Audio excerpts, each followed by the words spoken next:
Hello, everybody. Welcome to another show with the Khalifa Shakt and the Mansour Ashkar show. We are privileged today to have with us honorable guest, the deputy of president of the parliament and a parliament member from the Likud party, Hanoch Melievsky. How are you? Good day. How are you doing? I'm okay. It's a pleasure being here. Sorry of the circumstances of what's happening right now in Syria. It's heartbreaking to see the footage that comes out of there. Uh, the horror of the from Islam, but with the help of God and with the help of our planes and the IDF, hopefully we will be able to end these horrific acts very, very soon. You have a very well-known name of someone who's very keen on the Druze community. You pushed some laws and the benefit of the Druze community. I wonder, how do you feel this day, and what do you know is happening now in Syria? Give me your perspective about how you are going through this day. I think every Israeli that served in the army, especially people that did combat service, uh, knows our Druze brothers, have served with our Druze brothers, and feel obligated to them. I personally feel obligated to them because I think within Israel we have failed uh, in providing the Druze citizens what we need to provide as a country to those who have been basically in a blood alliance with us since the establishment of Israel. And I'm trying to fix whatever can be fixed in that area. So I'm not the only one. I think the younger generation feels that more intensely, especially again those who did military service with our Druze brothers, and again looking and seeing of what's happening in Syria is heartbreaking, and we have applied as much pressure as we can. Again, for the Israeli government and the Israeli army to intervene. I'm glad it's doing so. I can't get into details because from obvious reasons, but I know that the government is much obligated to defend the uh, and those who harm them. I think are we hearing him very because Yeah, the last I'm sentence was being cut. I yeah. think it's very important to add for the viewers that are watching right now. We're all Israelis here. Me and Khalifa are Jews. Hanoch here is a Jew. He is a parliament member. He is the deputy spokesman for the Knesset. That's a very, very serious place. And he's talking about defending the Druze in a foreign land, in an enemy country, as if it is the moral and obligation of Israel. Now, people need to understand. Even we, the Druze, know that this is not something to be taken for granted. We are so lucky to be living in a country that takes that responsibility. Syria is an enemy country who is right now going and attacking its own citizens, and Israel, who is engaged in 7 fronts basically right now, 600 and plus days of war, choose to go out of our way to defend villagers and minorities in a foreign land because evil jihadist dictators are coming to kill them. People, and I hope that people understand what a historical moment this is, and what a true testimony to the greatness of this nation, to the greatness of the leadership of this nation, of everything, our Air Force, our leaders, our politicians. This is not something to take for granted. You know how many Christians, and no due respect to any other countries, but there's Christians being massacred in Sudan and other places. You don't see Christian countries going to help their own even. Israel have no reason to do that except from the respect to the blood covenant with the Druze citizens, with me and Khalifa, who gave, all of our life, and our grandparents who served all in the army. I'm sure Hanoch as well, 100% met Druze soldiers with him in the service. It's part of our country. We come together, we meet together, and when the Jews were in their lowest moments in October 7, Many of the Druze just left their homes, defied order sometimes, and went into these kibbutzim. We know Salman Habake and others who didn't listen to the command. He just took his tank, drove in, and managed to be one of the contributing factors to saving many lives with the paratroopers there. What is that?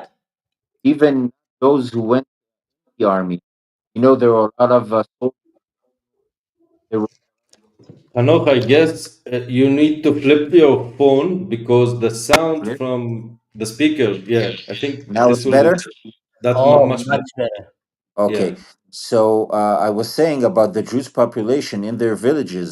The civilians, even those not going to the army, opened their houses and their hearts and their kitchens to all the soldiers that was up north, to the population that got evacuated from their homes in the days, in the start of the war, and we all felt that the Jewish cities and villages were like taking care about everybody who was there.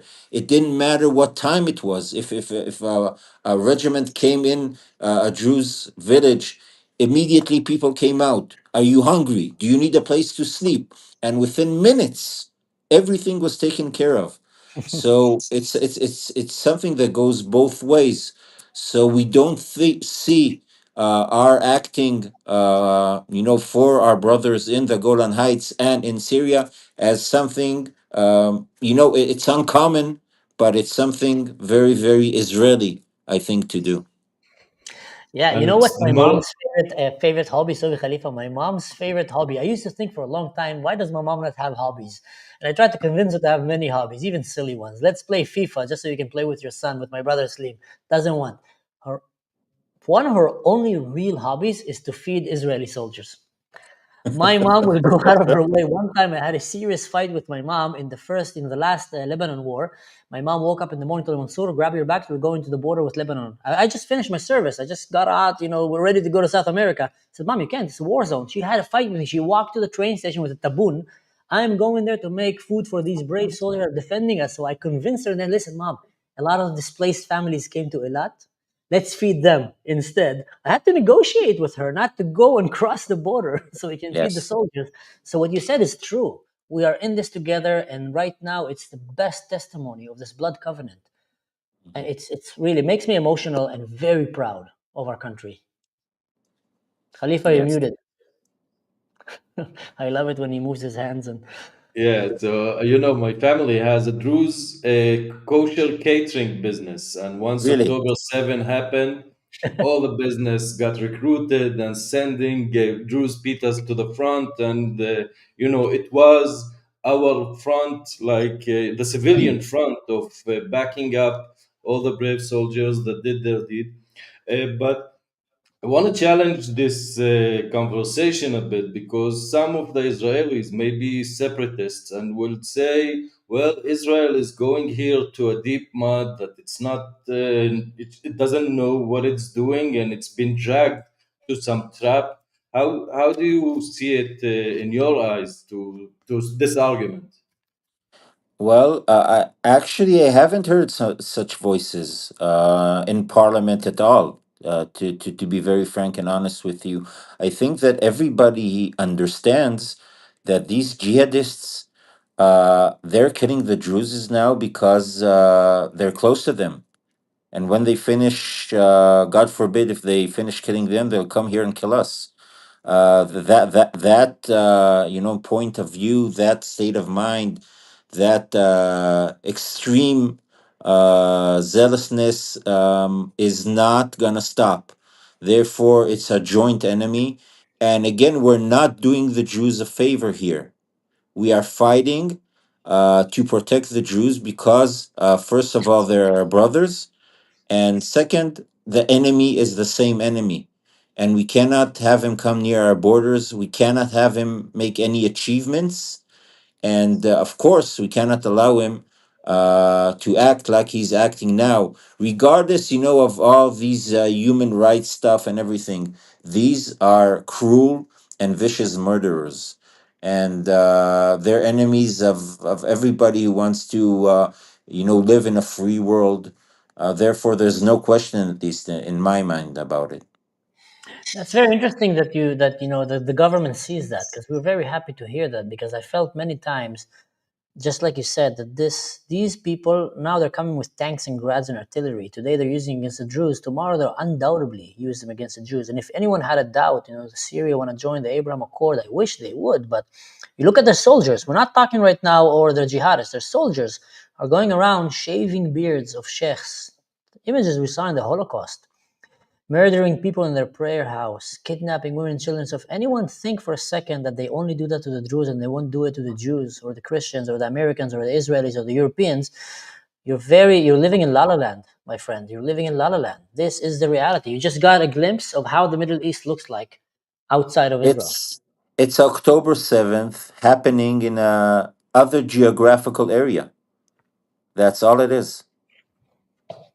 What scares me, and I think that's one of the reasons that we saw today the Druze jumping over the fence and running into an enemy country. And I'm not encouraging breaking the law in any way. But I think what they realize is that if the man in Sweden fall, we're talking about a possible October 7 on steroids. In Israel, we had the IDF that was able to contain it. If the IDF did not come and stop October 7, they would have reached, all the way to Tel Aviv, and then the numbers would have been higher. In Syria, if the Druze don't hold the Sweden, there's about 700,000 people living there. And not only Druze, by the way, it's one of the biggest population of Druze. So this is a real consistential ethnical threat, cleansing threat that is happening there. And that's why I think a lot of the Druze even felt, with due respect to the Air Force, and they're doing a magnificent job, these angels in the sky, for generations to come, we'll only learn how privileged we are that we have such brave and strong pilots, for what they did in Iran and I don't know, and everything around. But even with that, there's so many jihadists right now. And Khalifa, maybe I'll find that video. I did a translation to the recording of that guy that was calling the soldiers in Syria, one of the sheikhs, I guess, and telling them I wanna show you another video, you and the viewers. This is a video from Sweden. Here you go. Show us. Wait, just a second. Great video. This is from Sweden. Wow. Raising a Druze flag on Sweden, trying to make it official that we want to be part of the Druze from the Israeli community, and I went along with them, hearing their desperation, and I would like to your input about that, because here we were going through nerve-wracking times, thinking that Israel is not gonna retaliate, it's not gonna attack those monsters. We were wondering what the hell is going on. So I wonder, like, if you, being part of the ruling party, have any insights of what really happened over there. And again, do you think we as a state have a strategy towards what's happening to Sweden, or are we just killing the bad guys now and we'll figure it out later? I know that the Prime Minister and the Minister of Defense and the government, the command of the IDF, is keeping a very, very close and observing eye on what's happening over there. They have very specific and precise plans on what to do and when to do, and I really cannot say anything more than that. No, you're muted, Mansour. I said, لأبنائنا وأخوتنا الأبطال بالسويدة، الجيش العربي السوري والأمن العام، إن رجاء كبير عندكم، ضبوا هواتفكم بجيوبكم، لا تسحب هاتف ولا تصور وتبعت لنا، لا تصور أنت عم تحلق لي الشارع بعرصة، طق رقبته على السكت، ولا تمشوا في أرتال الله يحميكم، الطيران الإسرائيلي عم يستهدفكم، سياراتكم بين البيوت ضمن الأهالي، فوتوا على البيوت وتحصنوا بالبيوت وتحرقوا الأخضر واليابس، لا تستثني حدا، كلهم خنازير، بس الهواتف نسيتوا صار مع أخوتكم بالساحل، في كثير منهم بعدهم بسجل لهلا، اطفي هاتفك بترجاك. Shamata, did you hear what he said? They learned from the mistakes of Hamas and the mistakes that they did in the Jews before and the Christians. They say, don't record it, guys. Cut their beards, cut their heads, slit their throats. And then he added, because that's when the Israeli Air Force started attacking, he added, okay, listen, the Israeli Air Force is hunting us, so start using human shields. Like, go to plan B. Plan A, just randomly go slaughter. That's jihadist textbooks. Plan B, if you're outgunned, outnumbered, or outsmarted, use human shields. Go and kidnap their women and children, use them in shields. And what we heard, from and I think one of our dear friends, Julia, shared that picture with us. And forgive me if I wanna read it, because I think it's very important. It's just that I just got a call that I need to run upstairs and vote. Oh, Okay. Yeah, I'm sorry. So I'm gonna have to leave you with that. But again, I can make it perfectly clear, and I want all the viewers and listeners to understand that we will not leave the Jews in Syria to fight those monsters alone.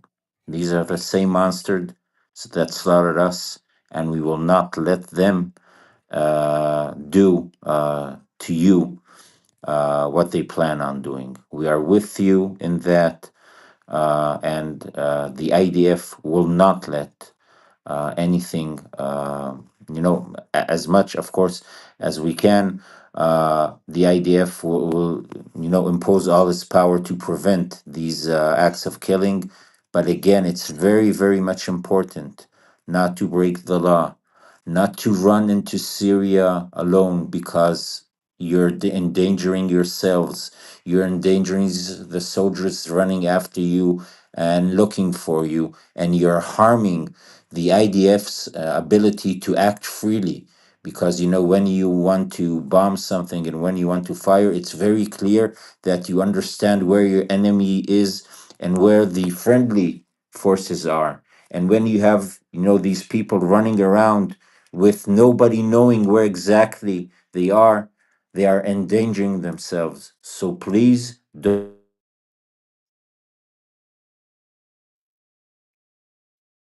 You're that muted was as well. that was powerful words. Oh, here we Yeah. are. You said so. Please, that's where you stopped. So please let the army deal with that. Don't take the law in your hands. Don't try doing it yourself, because most likely you will get the people that you love harmed, and you will not help us defeat these monsters. Very well Powerful. said.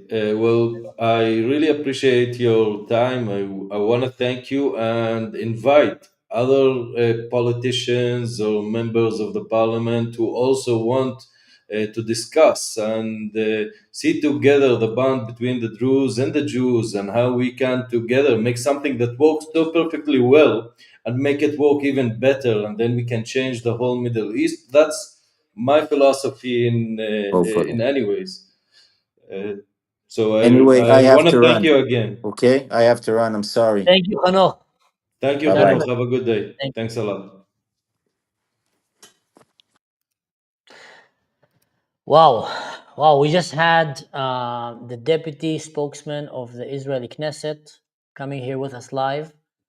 As you see, me and Khalifa, and I will give a lot of credit to Khalifa here. He's working day and night, finding these people in Israel to come and speak and give their voice. That was a very, very special episode that we had, someone from where he is, his position, come and speak and tell very clearly, these are the streets these are the talks that you're hearing between the walls of the Knesset, of the government of Israel.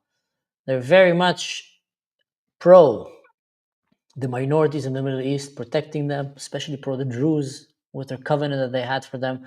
So, wow, great job, man. Great job bringing this I guy, was Khalifa. really surprised by him saying that he didn't see anyone objecting to this intervention of Israel in Sweden, and I found that like very interesting, because at least in my channel, for the sake of the discourse, you need as country to discuss those kind of things, but this thing looks so obvious. Like he said it on the first 2 seconds. He said, we are the same enemy and we have the same goal and we are in this together. So by saying that, it tells me that he knows what we are talking about, basically, and this is what I've been trying to convince all my audience for the past few years, of course. But we were talking before we went on air, and I want to touch on that. We were doing this marathon interviews. We discuss all those things, and I have my Telegram channel and all this content, like this message that you just had. Seeing those people being treated like that, our friends, our sheikh, our respected people. I've seen today a video of those HTS jihadist bastards uploading a small girl body, trying to conceal the evidence of what they did, and it really broke my heart. I start weeping, and every time I have an interview, I have this vision of something that I've just saw or something that I've just heard, and I'm in a real conflict because I consider myself very sensitive guy, and being so deeply connected to such atrocities, for me there's no conflict here because I want to bring this story, but sometimes it has a real emotional price. So I wonder how you see this thing. Like, we've been going on this in this event for a couple of few days. I know I found myself Yeah, saying that maybe I failed, maybe I did something wrong, trying to discuss these things and try to bring this story to the people, and for some reason to try to avoid this day and not doing so. I found myself dealing with those emotional feelings that maybe I went wrong, I did something bad. For those of you who are listening, I would say that in Sweden, just like Hanoch said, they basically came the jihadists with large numbers. Even now, mosques in Idlib are still trying to do jihad from the northern part of Syria towards Sweden. They are keep coming. People that I'm talking with, they say they keep coming off roads by foot, and they go and try to do door-to-door fighting in urban places where even the Druze fighters don't have any connection with one another. The place is so poor in poor internet connection, with poor electricity. 3 days that they didn't have any electricity, and they're coming out of power. So less and less stories are coming to us, regardless of even videos or media content that needs some stable internet. So the situation is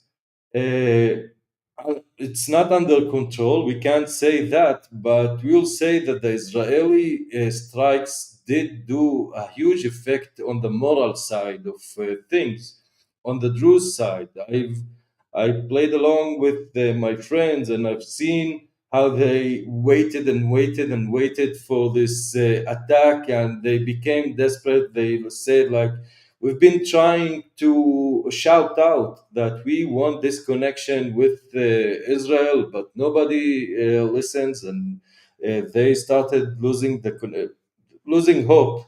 And then this Israeli airstrike came, and I start talking to my friends, and they say, we came back from the dead, and you'll see how the morale is becoming very, very high, and they're going door to door trying to clear these places. But the situation is so bad that sometimes they even crossfire because there's no official army that is handling this war, and they are fighting a trained, very armored or very loaded with guns jihadists that came with tanks, with the heavy machine guns, with the rocket launchers, with all sort of stuff. But the Druze, even though everything, and they try to humiliate them, they try to do all those atrocities and intimidate the Druze, but luckily for us, they haven't broke yet, and we are happy to see them that even though there's still places like the Sweda Hospital, Central Hospital is still surrounded with jihadists that are trying to intimidate all the sick and wounded people, and there's some rumors of executing people to try to scare the Druze. We're seeing the pictures of them trying to shave the mustaches of elder men and then execute them. We've seen them even for dead bodies trying to vandalize them and do all those things. Again, very heavy burden to take, but this is our job. I feel that we've been working for so many long just for this moment to try and see what we can do now to help those people, and knowing that this is our fight as Israelis, are human beings, are people who really want the best for the Druze. I started talking about the Druze community because 2 years ago I came to realization that this community that's been thriving for hundreds of years is under a real threat of extinction. And once the Bashar al-Assad regime fell, and with this monstrous Islamist country started to establish, I thought that this thing is making things even worse. And now there's a real threat because this is the largest concentration of Druze in the whole world. Those of you who don't know, you cannot become Druze. Druze is only someone who both his parents, father and mother, are Druze, and meaning that in order to break the social fabric of the Druze community throughout the years, especially in the 15 years of the civil war, all kind of tactics have been used against the Druze, especially, terror, economical terror, because the Druze mainly sit on Swida province, a large province, almost 6,000 kilometers of volcano mountain, very isolated place, which gives it a feeling like it's an island. But this island is sitting in a sheer desert or ocean of jihadist Muslims that in the 15 years ago, they had one thing in common, that every one of them somehow in some point released his rage on the Druze people. We remember the massacre of 2018, but nobody knew about those things. Nobody heard about those things. Nobody even conceived that Druze could be victims of basically anti-Semitism, because since we, the Israeli Druze, are such a great friends to the Jewish community, and we pay with our blood, with our thoughts, with our everything to keep this relationship. The Druze in Syria, somehow this thing reflects on them. And this is why the enemies of the state of Israel sees those people as basically as Zionist or Israeli proxies. We've seen today a horrific image of those jihadists going to Sheikh Hikmat al-Hijari house. He's the supreme spiritual leader of the community, someone who been trying very hard to establish some sort of relationship with Israel, and he perceived as someone who's anti-Shara or anti the Islamist state, and he tried to keep his people behind him, saying, no, we're not going to live under this Islamist country no matter what. We will not allow this thing to happen. And today, the jihadists came to his house, I suppose that he wasn't in his house, and I really hope that he's safe and sound. Yeah. And what happened is basically that they wrote on the window on the walls that he's a pig and he's a Zionist agent. This is the message that they want to try to say, that we Jews, by being Jews, are Zionist, and this is why we need to be dead. This is how they see their life, and they, in their opinion, in their mind, there's no such thing as even acknowledging Israel, because Israel is the state of Jews, and in their eyes, the Jews are no human beings. It's people who need to be slaughtered, them and everyone affiliated with them, but they don't know that Jews and the Jews and everybody that is in this alliance is the strongest people on earth, and we know that right is with us, and no matter what they're gonna do, no matter what is their numbers, no matter how many guns they're gonna come and how many years they're gonna try, they're never gonna break us, and they're never. We need, like, this is not something that we do happily. We don't go around and say, yeah, we're gonna kill everybody that's gonna even come to Israel. But this is our reality that we need to deal with. Those people see us as monsters. This is why they redeem us as good as dead. Hey Mansour, you came back. How are you doing? I'm good. I just had to go on another Jewish radio channel that they wanted to ask some urgent questions, so I just had to go and answer. That's why I had the glasses, because I hear through that. But I think I want to jump into a very important question here. And I don't know if you answered it or not, but Avi Muyal is asking, what do you think of the word of the U.S. Secretary of State Marco Rubio? We are very concerned about the Israeli attack in Syria. We're talking to all parties involved and want to stop the fighting. Me and Khalifa yesterday went to the podcast of Armin, the Atheist Republic.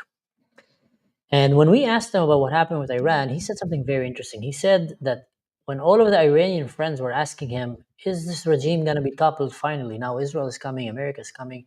And he gave them an answer. He said, there's only one human on planet Earth right now that can stop the fall of this evil regime. And that person is Donald Trump. And he was right. He nailed it. He understood it immediately.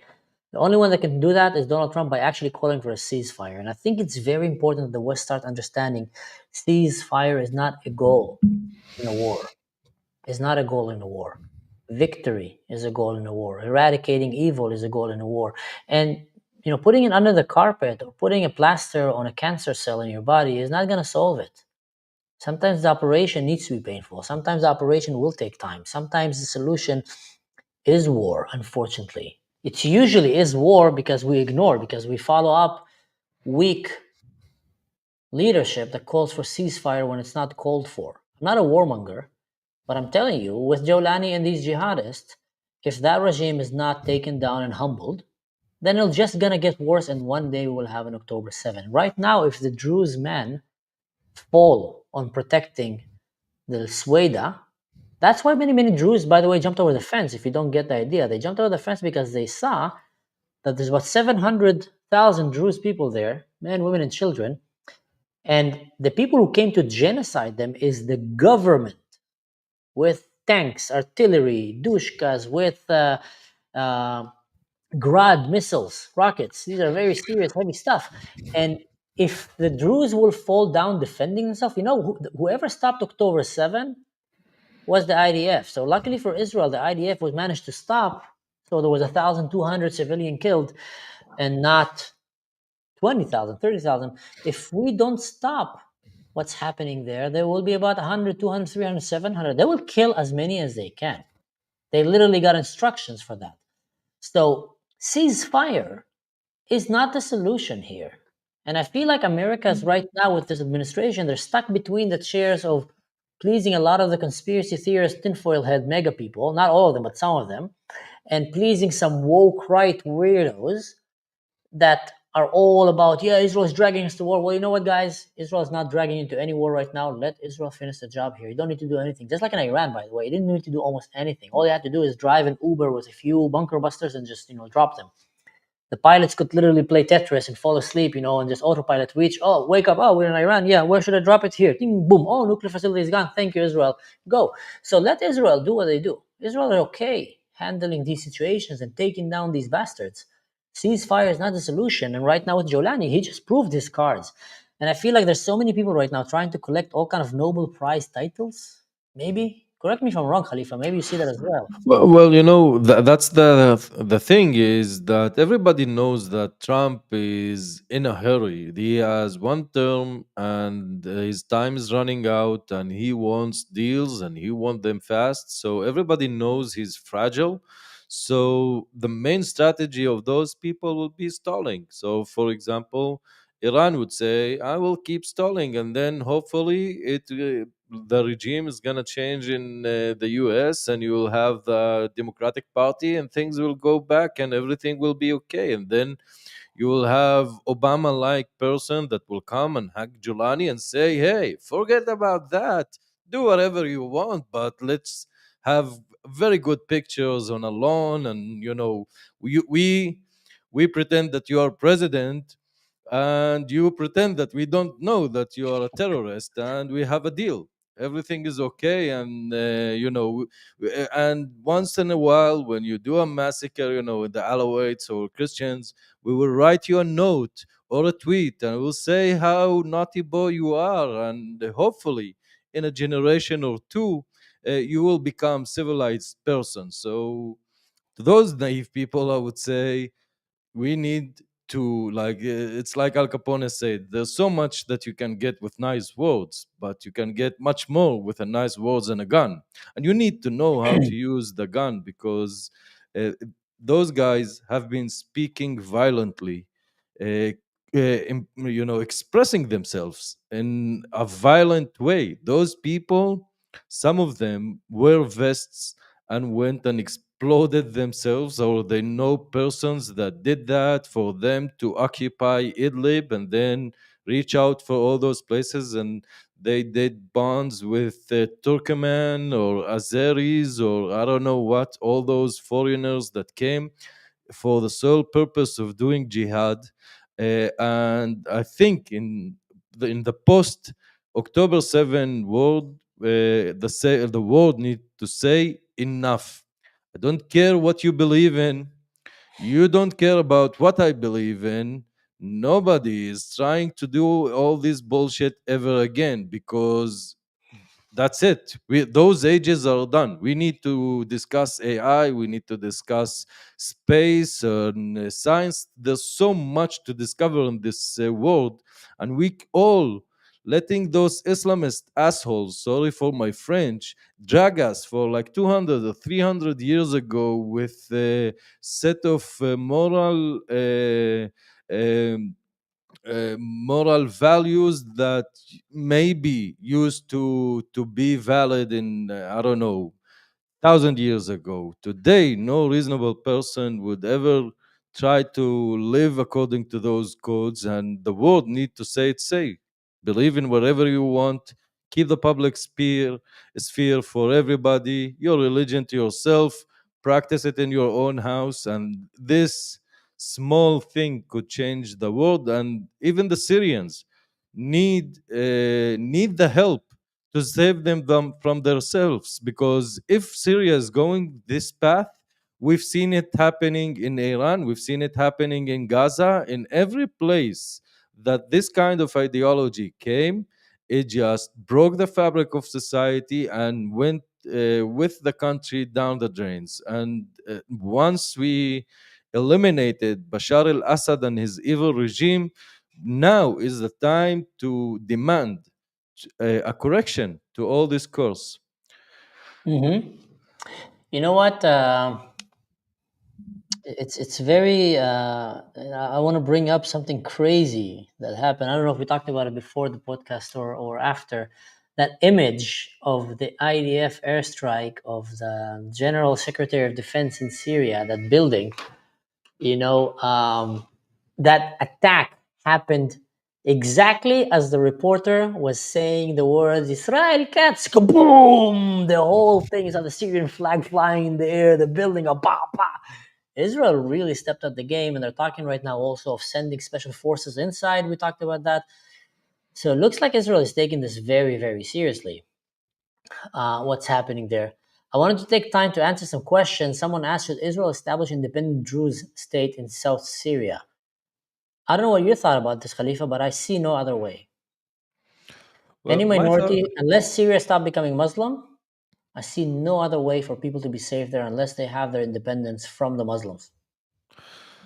Well, there's my yoga teacher used to say that a smart man tells the truth and the stupid man tells the whole truth. So I'll keep some of my thoughts in this regard to myself, but I've been thinking about it for the longest time, and in my opinion, the problem is very easy. You have people who lived in a state of no state for so long that they really don't understand how a functional state works. They never felt it. They never experienced this thing. So they need the help of another sovereign countries like Israel to help them go through this process, because if there's something clear after July 15th events that we all saw, the massacres yesterday, the Druze will not allow any Muslim to rule them anymore. That's not gonna happen. They prefer to die because they know it's just exactly how it happened in northern part of Syria, when in Idlib, under the rule of Julani for 15 years, the community of the Druze people in Idlib, next to the Turkey border, they almost got extinct, and they've been tried to the jihadists, the HTS, tried to put them under Islam, to convert them to Islam, heavy terror against them, treating them basically like non-humans and humiliating them and trying to convince them to join Islam. And this is why we had a community of 40 or 50,000 Druze in 2015 in Jabal al-Sumaq in Idlib in the northern part. Now we have couple of thousands, and the numbers are decreasing. So the same fate is facing the Druze people in Sweden, in Jaramana, in every place, if those guys are gonna rule them. So in my opinion, we should have some sort of a mandate, this buffer zone that will be a state of the Druze that will be supported by some international committee acknowledging the right of the Druze people to establish a nation, or sort of a nation. It doesn't have to be full state, but we have an 18 years old flag.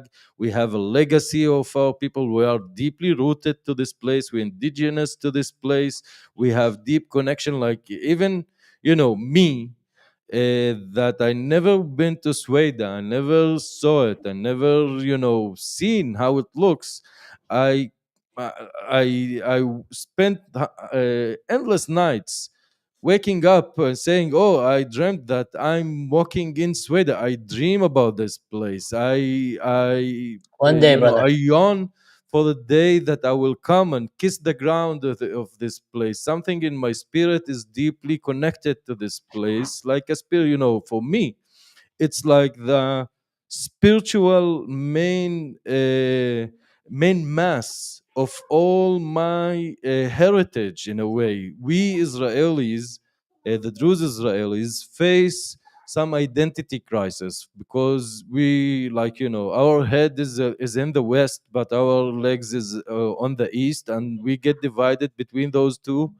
And for someone like me, who I don't practice my religion, I'm very curious about it. I hear about it, I try to learn about it, and I do it with my audience.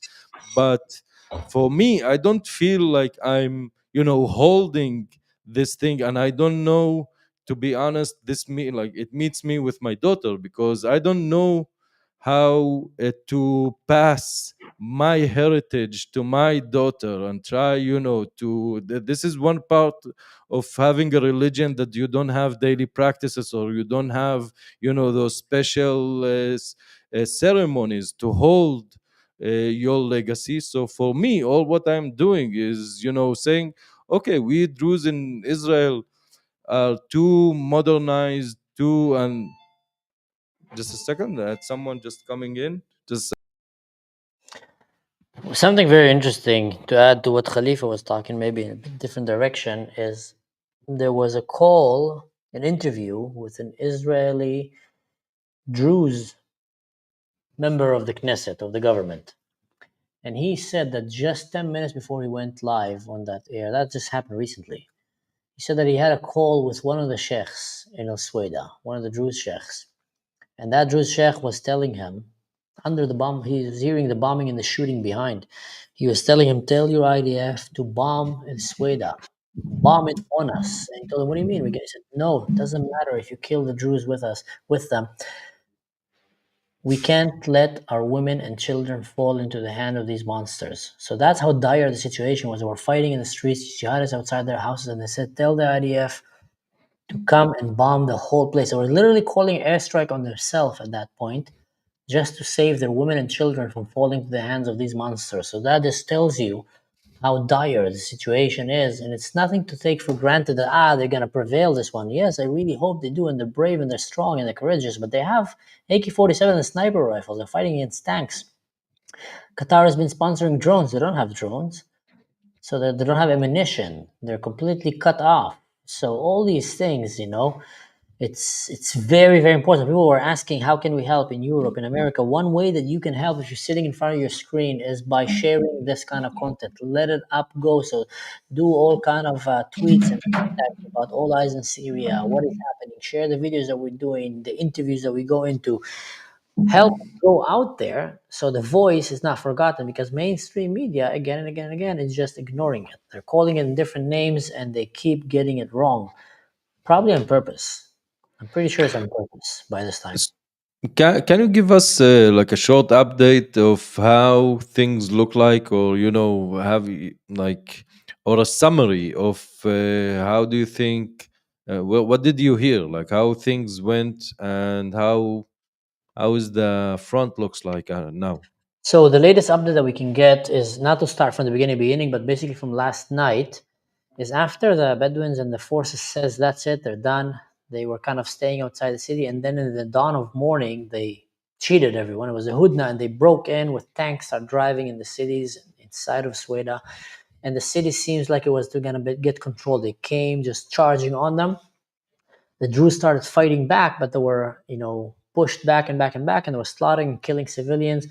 And when everyone thought that it was lost, me and Khalifa, everyone were hearing like terrible news. We're seeing people, videos of images of people being shot, executed, horrible ways, being, tortured, women, children.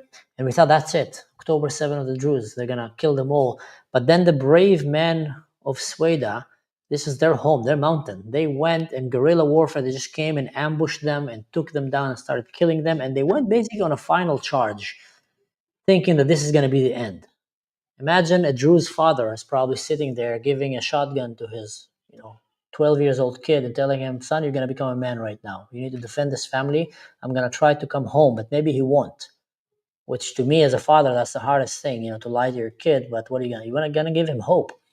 And then you tell him, before you leave, you tell him, you have just became a man, and don't let anyone take your mother and your sister alive. That's that's what's happening. So that was the mentality that I was getting from my reports from the fighters on the ground, from the people in the houses, saying that they're waiting for the jihadists. They just went to their neighbors. They're waiting for them to come to their home, like October 7, basically. And then in that final charge of the Druze to repel these invaders, the fighter jets came in the sky, came in strong and started just blowing these tanks. And from being depressed and, broken, in tears almost, hearing these news, suddenly I got messages of rejoice, of joy, of roaring like lions as they went and said the jihadists are afraid. They're a bunch of cowards. They like to play strong on the weak, but when they get to face a real enemy, they were shitting their pants, running, screaming, begging for their life, and the Druze went and eliminated them. We thought that that was the end of the battle, but what happened is they changed their tactics and they moved into using human shields and to ethnic cleansing, full on. They stopped looting houses and stealing stuff. They just started moving from house to house, murdering the family and running to the next. And they started, and that's last I talked to the forces on the ground in the front line, they're trying to divide the city to three right now, 3 sections so they can divide and conquer. And then slowly clean every neighborhood and just eliminate everyone and picking them one by one. Meanwhile, they're attacking villages outside of the mountain in the flatland in hope to lure the fighter outside of the mountain so they can kill them in the open field. Now, if they don't, they're just going to slaughter the whole village. So the Druze that I'm talking to, these brave men that are standing in the front, were telling me, Yahi Mansour, we don't know. We need advice. We don't know what to do. They're killing our families in the villages, but if we leave the mountain will collapse and then we'll kill everyone here. But we can't let them kill the people there, and they're really torn by the need to go and rescue these small villages that are out there, but they know it's a trap. So that's what's happening. And all of that, by the way, was pushed and sponsored by the government. And the government went and put suddenly their bases in Daraa. And when the IDF was taking them down, they kind of pulled back, and now they're basically arming these jihadists, giving them their weapons and going with them, but mostly pushing them to go in front. And they're just on a zealous of suicidal, murderous run. Havoc. They just want to go and kill as many as they can before they die. Because in the beginning, they used to kidnap girls and loot the house, take chandeliers, phones, TVs. Now they probably know they're not going to live. They know that they're going to be alive for the next half an hour to 3-4 hours. So they say, I'm going to try to murder as many of these Druze people until I get killed. That's what a possessed, murderous, jihadist mentality looks like. And I've faced these people. I've seen them, so I know how they are. Most people don't know that there is people like that. Not one or two. You'd think in your country, you'd hear the news that there's one serial killer. He's crazy. Wow. Imagine a country that is full of these lunatics. There is places in the world that you're the abnormal person if you don't want to murder and kill people. There is places in the world that they admire these things, literally. And some of them are in your countries right now. There is people right now in Europe and in America seeing what is happening and cheering. I just shared a video in my post where you see Jawlani being interviewed by an American guy asking him, how did you feel in October 7? And in a moment of honesty, Jawlani came and told him, to be honest with you, like any other Muslim in the world, I was exhilarated, I was happy. So there is people that were very happy in October 7, 9/11. There is people that were happy in 9/11.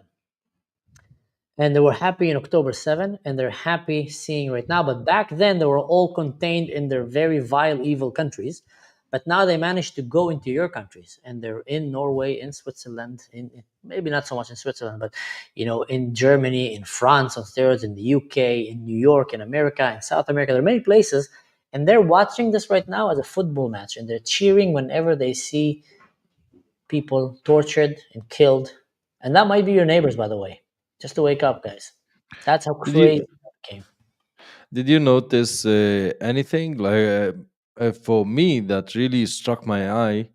That even though Jaramana and Sahnaya, which is like 2 small towns of Druze in the middle of Damascus, covered with, a sea of 5 million Sunnis, they started demonstrations calling out for the fall of Ahmad Ashar. You need to be very brave because those guys been massacred 2 months ago. Hundreds of people died there, and they come and they start demonstrations. You had guys in Lebanon trying to breach out from the Syrian border to from the Lebanese border to Syria to try to fight in.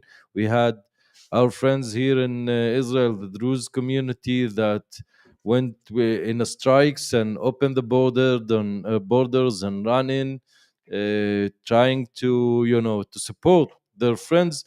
This tells you, first of all, how connected, deeply rooted this community one in another, and the second thing of how severe we see this threat. It's an existential threat, and we should know that this is what we are dealing with. This is why I've been promoting this idea of the Druze sovereignty for the longest time. People have been calling me the Druze Herzl, not because I woke up in one day and I said, okay, Jews should have a country. Why we don't have a country? And I have a country. My country is Israel, and I'm proud of it, and I live in it happily. But I've just seen the picture that this is what's gonna happen, and I could only hope that all the things that we are seeing, all those intense emotion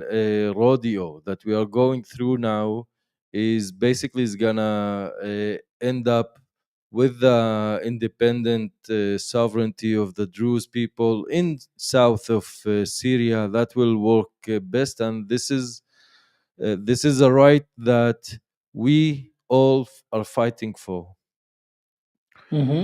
Someone asked here, when was Syria, here, atheist gamer, when was Syria ruled by Christians? So it was ruled mostly by the Roman Empire in the beginning, and then Christianity kind of started there. And when they converted to the Roman Catholic Empire and during the Byzantine kind of, so we'd say between 300 to maybe 600 and something, after Christ, that's the time that it was predominantly Christian, the area.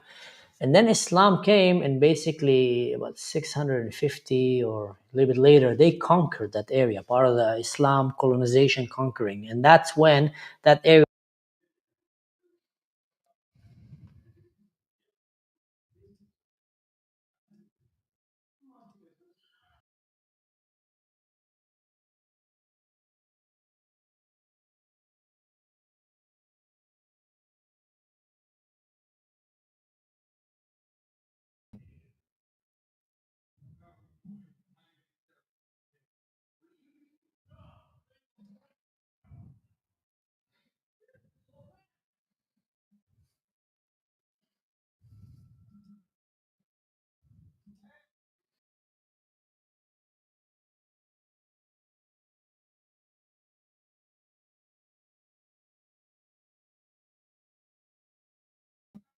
Oh, okay. I thought that this is a problem on my side, but no, it's on your side. For some reason, we can't hear you. No, I can't hear you. I'll ask the audience. Maybe they. Can you hear me? Am I okay? Audio back. Okay. Now, Okay. Okay. yeah, my mic ran out of battery. This is my fourth podcast consecutive, back to back, live, man. Yeah. Insane. We're me and Yeah. I Khalid. kept. I kept going out. I thought it's somehow a bug in my system because you were talking perfectly, and somehow it stopped, and I thought something wrong with what I did. Okay. Where did I stop? Which part? Drew's land or Drew's Stain. I can't even remember what you were talking about. So Okay, because I so I got was talking so about anxious about. Christians in Syria.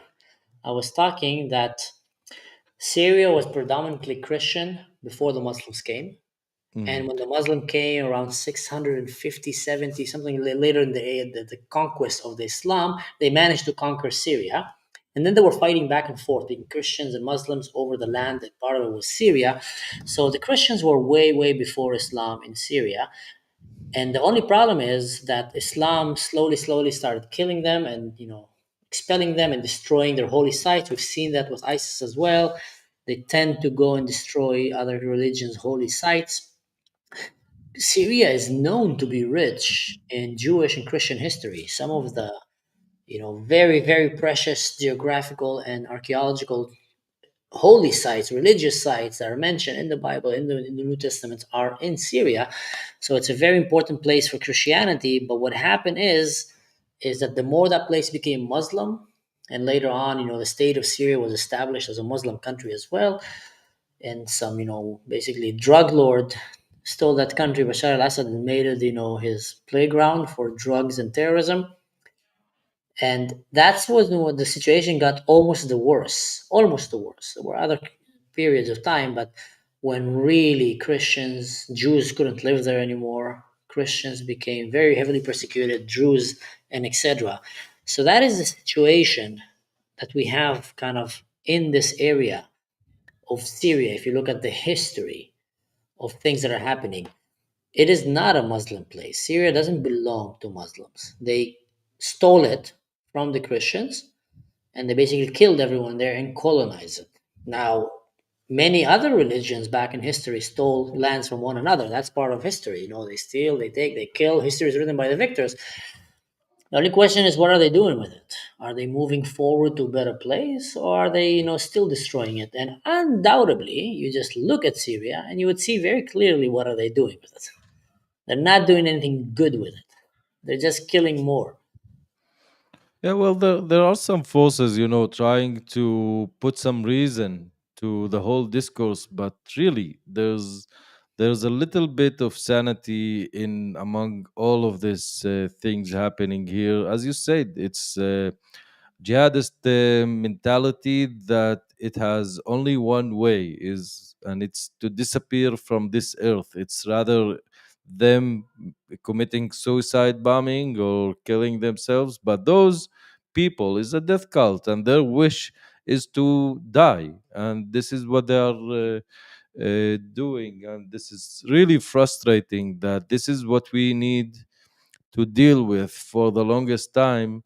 But these people, this is how they conceive their reality as kuffar and believers. And kuffar you should kill, and believers you should rule with a stick and make everybody that he's a believer. What if I'm not a believer? I believe in, in statues or whatever you want. I have the freedom to do that. I have a freedom with my own belief, with my own God, with my own set of values, and you, unless I don't somehow, uh, do any harm to you, then you have no right to come to my place and tell me how should I conduct my life, and that's the end of story. Mm-hmm. Uh, Yes, Gamer, I hope I answered your question. If you want clarification, you can ask. Like I said, I'm quite a history nerd when it comes to these things. I'm not, an expert like, maybe 20 years professors in university, but I've been studying a lot about this history.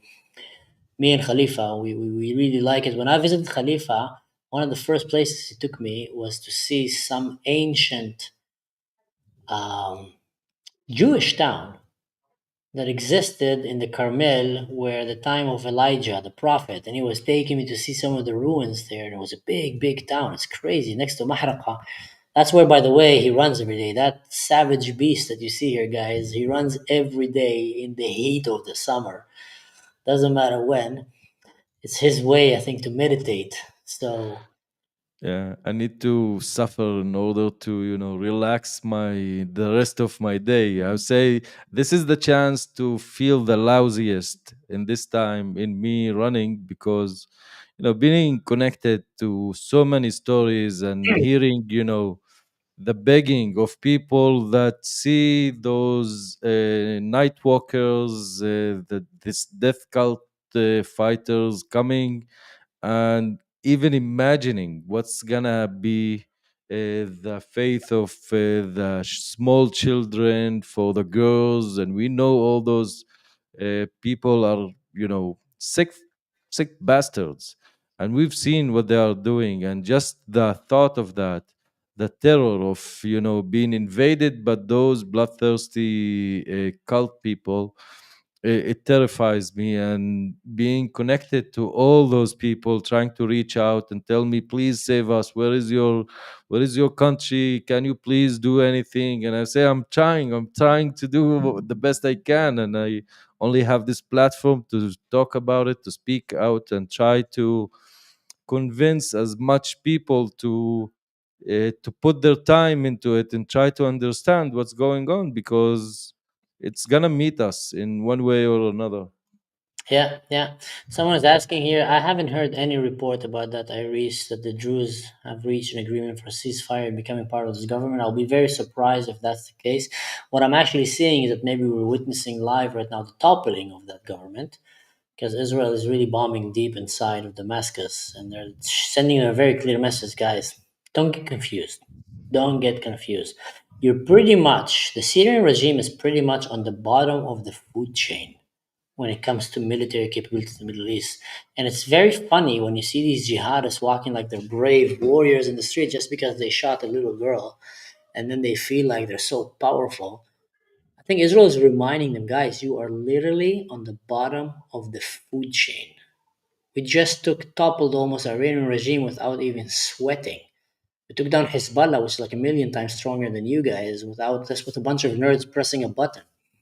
So if you need a reminder, Israel can literally obliterate and crush them and send them to the Stone Age. And I think Israel is just sending them that message right now.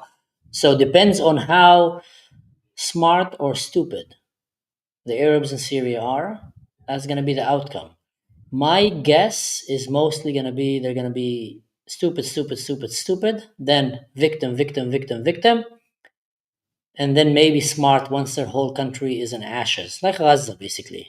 Stupid. We have a parachute. We have a few drones. Let's go conquer Israel. They have nuclear weapons. They have submarines and fighter jets and stealth, aircraft. Let's try that. Then they go, stupid. Then they run with kidnap, hostages, stupid. Then Israel comes, victim. And now they're like, ceasefire. I don't know what, So it's pretty much the same. It's literally jihadists are probably one of the lowest IQ fighters on planet Earth, and they're just obsessed with fighting. Talking right now from military world. They're not like honestly a joke.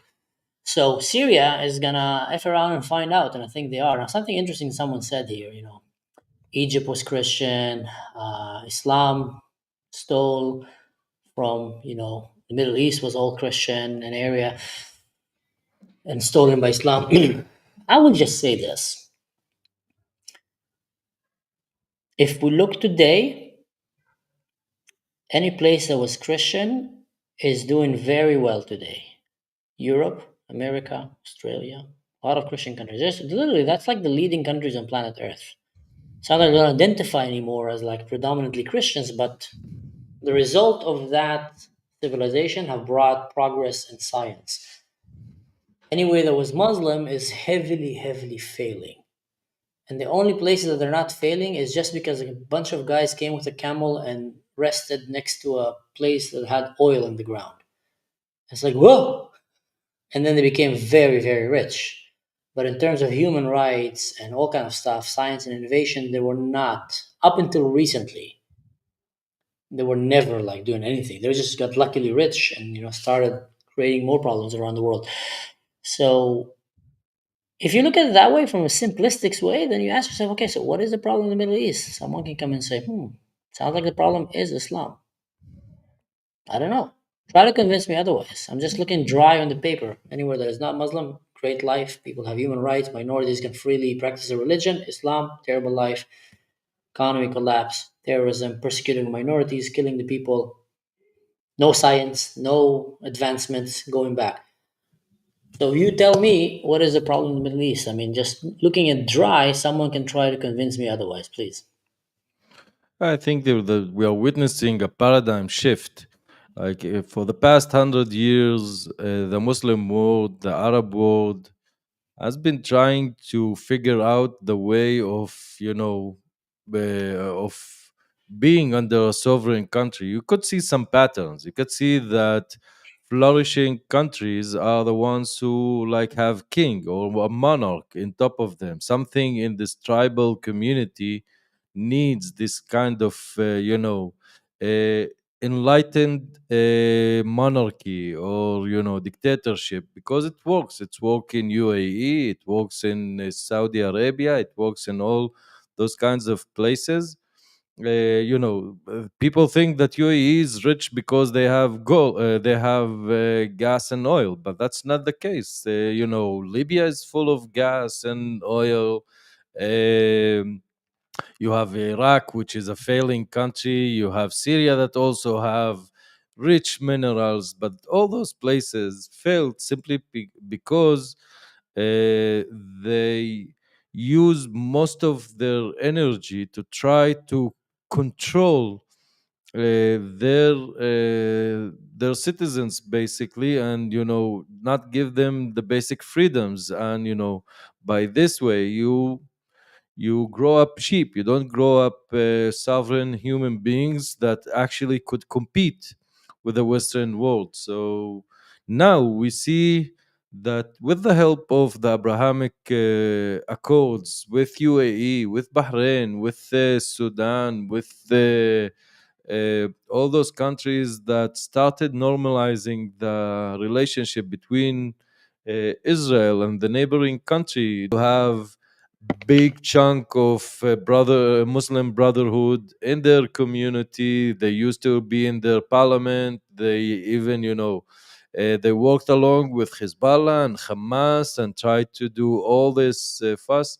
The King Abdullah a few months ago that just went to a fight and exterminated this community, and he is persecuting them, and knowing that enough is enough.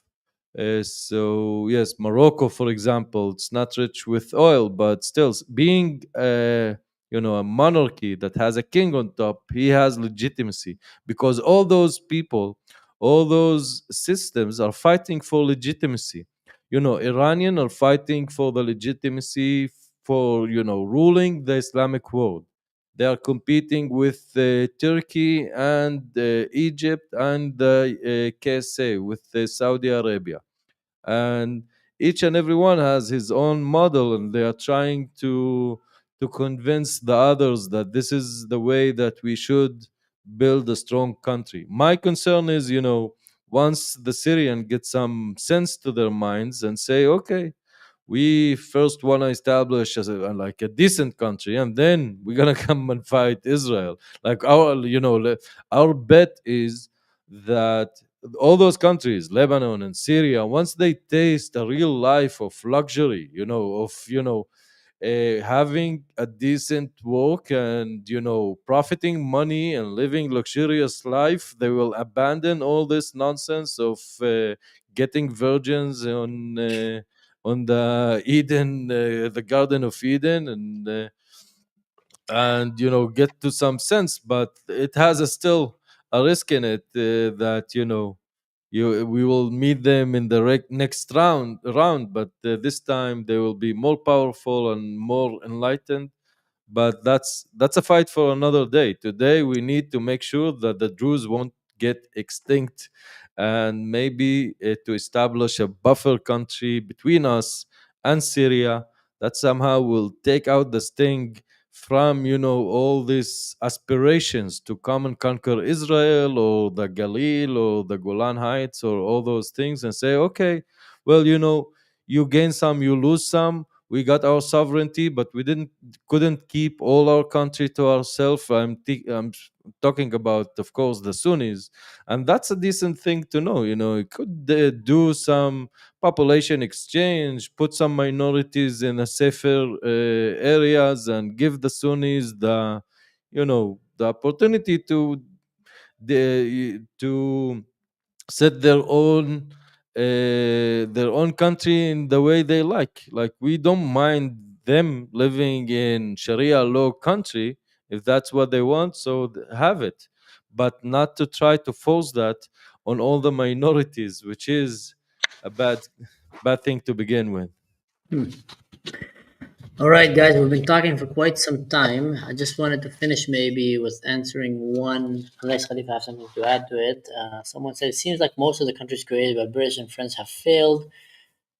Jordan, the kingdom, working a bit better. Now, something very interesting, you look at it. The most successful country in the world, let's call it America for that case, or one of the most, became so successful because they detached themselves from the UK. They ran away from them. Everywhere that these guys colonized, it just created a mess. Like, literally, most countries that were colonized by these countries until today are suffering from it.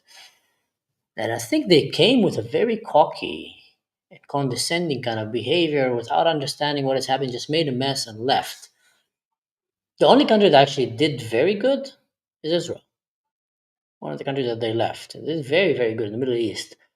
But they're still dealing with the other Muslim countries that did very, very bad.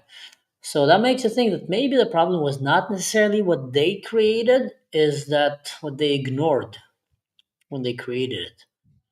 They ignored a fundamental problem that was deeply rooted in the Muslim empire that is still today existent.